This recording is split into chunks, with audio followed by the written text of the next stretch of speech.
तारों में एक बार विस्फोट हो जाने के बाद वे वापस सक्रिय यानी एक्टिव नहीं हो सकते। लेकिन कुछ स्टार्स किसी तरह भयानक सुपरनोवा विस्फोट से बच गए। ऐसे ज़ॉम्बी स्टार रेयर ही होते हैं। वैज्ञानिकों ने ऐसे ही एक बड़े स्टार को खोजा जिसे LP40 365 नाम दिया गया। यह एक छोटा सा जला हुआ व्हाइट ड्वार्फ स्टार यानी एक सफेद बौना तारा है। व्हाइट ड्वार्फ स्टार वह स्टार होता है जिसकी सारी हाइड्रोजन बर्न हो चुकी है और यह हाइड्रोजन गैस पहले इसका न्यूक्लियर फ्यूल थी। इस मामले में आखिरी विस्फोट आमतौर पर होने वाले विस्फोट से थोड़ा कमजोर हो सकता है। इसमें इतनी ताकत नहीं होती कि यह पूरे स्टार को नष्ट कर सके।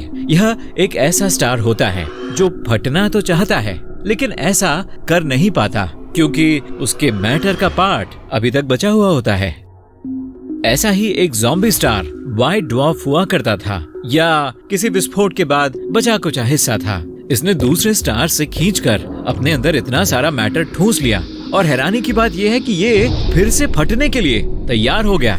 अगर किसी रोज आप चंद्रमा पर जा पाएं और वहां पर हाल ही में बने फुटप्रिंट देखें तो इसका मतलब ये नहीं होगा कि कोई और भी वहां पर आपके साथ है। फुटप्रिंट या ऐसे निशान वहां पर लाखों सालों तक बरकरार रह सकते हैं क्योंकि चंद्रमा पर कोई एटमॉस्फेयर नहीं है। वहां पर बिल्कुल भी हवा नहीं है जो इन फुटप्रिंट्स को धीरे धीरे मिटा दे। आउटर स्पेस में आप इतने स्ट्रांग हो जाते हैं कि आप हाथों से मेटल के दो टुकड़ों को आपस में मिला या जोड़ सकते हैं। ठीक है, इसका ताकत से कुछ लेना देना नहीं है। आप ज्यादा जोर लगाए बिना दोनों टुकड़ों को बस प्रेस करें और लीजिए, काम हो गया। हमारे एटमॉस्फेयर में ऑक्सीजन मेटल के सरफेस पर एक पतली लेयर बना देती है। यह एक बैरियर का काम करती है, इसलिए धरती पर ऐसा कारनामा करना नामुमकिन है। लेकिन आउटर स्पेस में यह काम काफी आसानी से किया जा सकता है। अगर आप कभी स्पेस में जाते हैं तो अपना स्पेस सूट तब तक न उतारें जब तक आप स्पेसशिप में न पहुंच जाएं। आपके फेफड़ों की हवा और आपके शरीर में मौजूद ऑक्सीजन फैल जाएगी। आप अपने रेगुलर साइज से 2 गुने बड़े बैलून जैसे बन जाएंगे। अच्छी बात यह है कि आपकी स्किन आपको एक साथ बांधे रखने के लिए काफी लचीली होती है, जिसका मतलब है कि आप फटेंगे नहीं। ये थोड़ी राहत की बात है। अगर आप स्पेस में कोई भावुक मूवी देखते हैं और रोना शुरू कर देते हैं तो आपके आंसू नीचे नहीं गिरेंगे, वे आपकी आंखों के आसपास जमा होना शुरू हो जाएंगे। आपकी आंखें भी सूख जाएंगी और आपको उनमें जलन महसूस होने लगेगी। आपके शरीर से निकला लिक्विड तुरंत भाप बन जाएगा, जिसमें आपकी जीभ की सतह पर मौजूद सलाइवा भी शामिल है। जलन की बात करें तो स्पेस में कोई चीज जलाई नहीं जा सकती। आग केवल तभी फैलती है जब ऑक्सीजन का फ्लो मौजूद हो, और क्योंकि स्पेस में ये मौजूद नहीं है इसलिए डरने की कोई बात नहीं। अगर किसी रॉकेट में आग लग जाती है तो आपको बस वेंटिलेटर सिस्टम स्विच ऑफ करना होगा और लीजिए, काम हो गया। ये मामला और भी जटिल हो सकता है अगर वहाँ मौजूद कम ग्रेविटी में तेज स्पार्किंग और मटेरियल मेल्ट हो रहे हों। इस मामले में धरती पर इस्तेमाल होने वाले रेगुलर फोम एक्सटिंग्विशर्स किसी काम के नहीं होंगे, क्योंकि उनसे निकलने वाला फोम ठीक जगह पर गिरने के बजाय बिखर जाएगा। रिसर्चर्स एक ऐसा फायर एक्सटिंग्विशर डेवलप कर रहे हैं जो आग को साउंड वेव्स का इस्तेमाल करके बुझा देगा। साउंड जितनी तेज होगी वह उतनी तेजी से आग को बुझा सकेगा, लेकिन अगर इसकी फ्रीक्वेंसी बहुत तेज हुई तो एस्ट्रोनॉमर्स बहरे भी हो सकते हैं।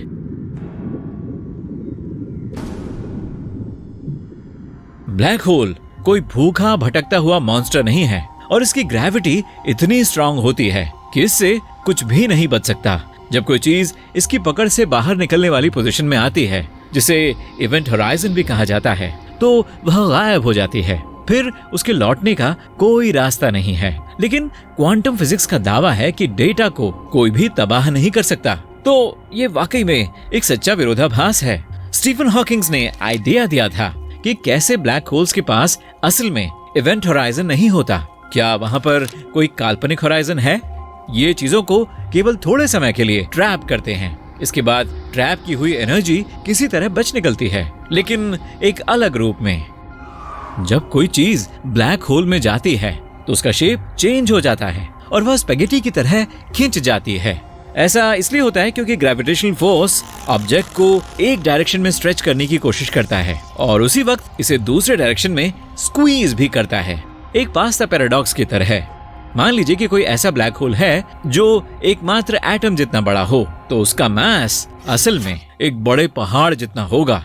मिल्की वे के सेंटर में एक ऐसा ही ब्लैक होल मौजूद है जिसे सजिटेरियस ए कहा जाता है। इसका मास अरबों सूर्यों के कुल मास के आसपास होगा, लेकिन खुशकिस्मती से यह हमसे काफी दूर है।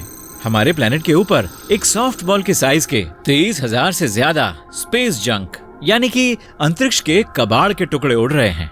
इनकी स्पीड करीब 28,000 किलोमीटर प्रति घंटा है। वैसे वहाँ पर करीब 5 लाख टुकड़े हैं, जिनमें से कुछ कंचे के साइज के हैं। आमतौर पर नेचुरल पार्टिकल्स जैसे मीटोराइट्स या आर्टिफिशियल पार्टिकल्स, जो चीजें हम धरती पर बनाते हैं, उनके कबाड़ से स्पेस का कचरा बनता है।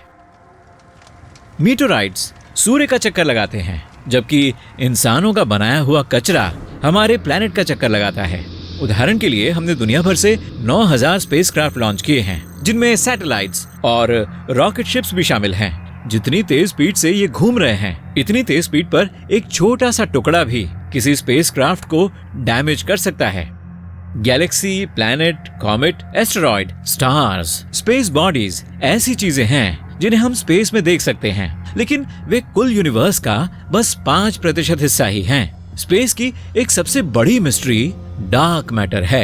यूनिवर्स में हमें अभी तक जिस मास के बारे में कोई जानकारी नहीं है, उसे हम इसी नाम से बुलाते हैं। वैसे यह काफी बड़ा है। यह यूनिवर्स का 25% तक का हिस्सा हो सकता है। यूनिवर्स का बाकी 70% हिस्सा डार्क एनर्जी है।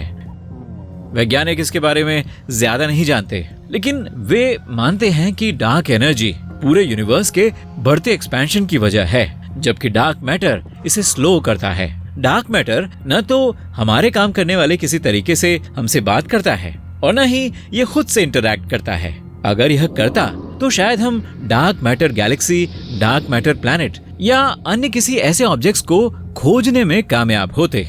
एस्ट्रोनॉमर्स ने यूनिवर्स के सबसे बड़े होल का पता लगा लिया है। यह जायंट वॉइड है जो करीब 1 अरब प्रकाश वर्ष की दूरी में फैला है। उन्हें यह एक्सीडेंटली मिल गया। रिसर्च टीम का एक मेंबर थोड़ा बोर हो रहा था, तो उसने सोचा कि क्यों न चेक किया जाए कि चीजें कैसे कोल्ड स्पॉट के डायरेक्शन में जा रही हैं। कॉस्मिक माइक्रोवेव बैकग्राउंड मैप या शॉर्ट में बोले तो CMB एक अजीब सी चीज है। यह लाइट का एक फेंट ग्लो है जो अलग अलग डायरेक्शन से हमारे प्लेनेट पर पड़ता है और यूनिवर्स को भरता है। बिग बैंग के बाद पैदा होने वाली चमक के बाद यह स्पेस से लगभग 14 अरब साल से आ रहा है। लेकिन CMB की जगह पर उन्होंने देखा तो एक जायंट एरिया है जो उनकी उम्मीद से कहीं ज्यादा ठंडा है। टीम ने रेडियो सिग्नल्स को ट्रैक करना शुरू किया, लेकिन पूरे वॉल्यूम में कोई रेडियो सिग्नल नहीं था। इसका मतलब है कि यह कोई अन्य गैलेक्सी या क्लस्टर नहीं है, क्योंकि यह इतना ठंडा है। इसलिए कोई डार्क मैटर या रेगुलर मैटर भी नहीं है। इसलिए भूल जाइए, ये मैटर ही नहीं करता। जायंट वॉइड खाली है और रिसर्चर्स को लगता है कि इसमें डार्क एनर्जी शामिल हो सकती है। लाइट इससे गुजर सकती है। स्पेस में केवल वॉइड ही नहीं है, लेकिन यह हमें अब तक मिला सबसे बड़ा वॉइड है। किसी स्टार के आसपास का एरिया तब रहने लायक होता है जब वहां इसके पास के प्लेनेट पर मौजूद लिक्विड पानी के लिए न तो ज्यादा ठंडा हो और न ही ज्यादा गर्म हो। चलिए मानते हैं कि हमारा प्लेनेट वहां पर होता जहां पर प्लूटो है। ये जगह सूर्य से काफी दूर है, जिसका मतलब है कि हमारा ओशन और इसके एटमॉस्फेयर का एक बड़ा हिस्सा फ्रीज हो जाएगा। लेकिन अगर धरती मरकरी की जगह पर होती तो हम सूर्य के काफी पास होते और हमारे प्लेनेट पर मौजूद सारा पानी भाप बनकर उड़ गया होता। ऐसी रहने लायक जगहों को गोल्डीलॉक्स जोन कहा जाता है। इसलिए आप देख सकते हैं कि प्लेनेट कहां पर मौजूद है और यह मान लेते हैं कि उसके सरफेस पर लाइफ का चांस हो सकता है। लेकिन जुपिटर का एक मून यूरोपा बग के तौर पर इस रूल को तोड़ता है। यह गोल्डीलॉक्स जोन के बाहर है, लेकिन फिर भी गर्म है। सीधे सूर्य से नहीं, लेकिन असल में जुपिटर और इसके मून से यूरोपा को गर्मी मिलती रहती है। जब यूरोपा जुपिटर के आसपास चक्कर लगाता है तो वह अपनी शेप चेंज करता रहता है। ये हमारे प्लेनेट पर चंद्रमा से आने वाली टाइडल फोर्स की तरह होता है। जब ऐसा किसी सॉलिड ऑब्जेक्ट के साथ होता है तो ऑब्जेक्ट स्ट्रेस में आ जाता है। इस तरह आप उस ऑब्जेक्ट में एनर्जी पंप करते हैं। ये इसी तरह से है जैसे आप रैकेट बॉल खेल रहे हैं। जब बॉल को खेल शुरू होने से पहले आप 2-4 बार मारते हैं, जैसे आप वार्म अप कर रहे हो। जब भी आप बॉल को मारते हैं उसकी शेप एक तरह से बिगड़ जाती है। यूरोपा का सरफेस फ्रोजन यानी जमा हुआ है, लेकिन वहाँ की बर्फ में क्रैक्स हैं। जहाँ पर क्रैक्स हैं वहाँ पर आप रिज देख सकते हैं। इसके बाद ये बर्फ के टुकड़े शिफ्ट होते हैं और दोबारा जम जाते हैं। सर्दियों के मौसम में जब आप आर्कटिक के ऊपर उड़ान भरते हैं तो आपको ऐसा ही नजारा दिखता है। वहाँ पर बर्फ की चादरें हैं जो लगातार टूट रही हैं और फिर से फ्रीज हो रही हैं। इसलिए यूरोपा पूरी तरह से फ्रीज नहीं हो सकता। वैज्ञानिक मानते हैं कि बर्फीले सरफेस के नीचे लिक्विड वाटर का ओशन हो सकता है। यूरोपा इकलौता मून नहीं है जहाँ पर ऐसा हो रहा है। जुपिटर का एक और मून है ईओ, वह भी ऐसे ही टाइडल फोर्स की वजह से गर्म है। ईओ में भी समय समय पर ज्वालामुखी फूटते रहते हैं, इसलिए ये सूर्य ही नहीं है जो स्पेस बॉडीज को गर्म रखता हो और उन्हें एनर्जी देता हो। कई एक्सपर्ट्स इस बात पर सहमत हैं कि यूनिवर्स अब से लगभग 3 से लेकर 22 अरब वर्ष बाद खत्म हो जाएगा। यह अभी फैल रहा है, जिसका मतलब है कि शुरुआत में यह छोटे साइज का था। अगर इसकी शुरुआत हुई थी तो शायद इसका अंत भी होगा। भाई मैं तो तब तक मौजूद नहीं रहने वाला। एक पॉपुलर थियरी कहती है कि ग्रोथ स्लो हो जाएगी और ग्रेविटी पावरफुल फोर्स बन जाएगी जो यूनिवर्स को श्रिंक कर देगी, पूरी तरह से उथल पुथल मच जाएगी। Galaxy, stars, planets, space bodies सभी मूव करने लगेंगे और टकराएंगे और आप जानते हैं एक दूसरे को तबाह कर देंगे। यह एक रिवर्स बिग बैंग जैसा होगा, बड़ी उथल पुथल, लेकिन इस बार सब कुछ तबाह हो जाएगा। खैर इस बात को यहीं खत्म करते हैं, क्योंकि हमें हमेशा लाइफ के ब्राइट साइड यानी सुनहरे पहलू को देखना चाहिए।